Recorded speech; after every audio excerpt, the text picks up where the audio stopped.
世界衛生大會明仔載起稿，咱台灣是連續10冬無受到邀請。民間團體就組團佇咧日內瓦車頭舉辦台灣加入 WHO 特典。另外，衛福部甲外交部也合作舉辦台灣智慧醫療健康產業展，展示台灣的實力。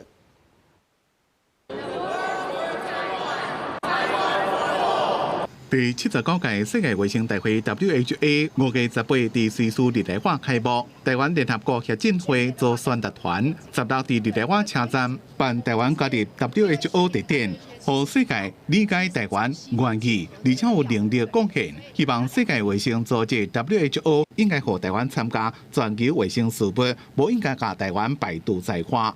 During the pandemic, Taiwan did not only protect ourselves.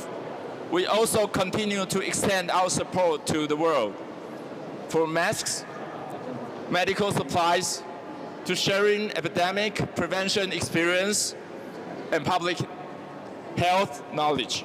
雖然台灣連續10年無被邀請參加 WHO， 不過希望有真濟國家甲組織繼續替台灣發聲。官方甲民間團體也會佇會議期間辦幾多場論壇甲展覽活動。由衛福部長石崇良所帶隊的社會行動團甲跨黨派立委組成的社會指導團，到日內瓦的第一站就參加特典的開幕活動。會有4場的論壇，那麼分別是跟 Digital Health 這個數位健康那麼有關係的，還有 Hepatitis C 的根除發表，那麼有 Cancer 的防治的經驗的分享。今年衛福部會甲外交部合作，佇日內瓦辦台灣智慧醫療加健康產業展，向國際社會展現台灣佇咧智慧醫療加領導員做的成果。世界衛生組織違背他創立的精神，就是不遺漏任何人，遺漏了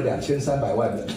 林佳龍甲石崇良也去參加有幫衛生部長甲駐團常任代表的暗宴，從外交部長佇 WHO 期間去日內瓦的第一例。記者綜合報道。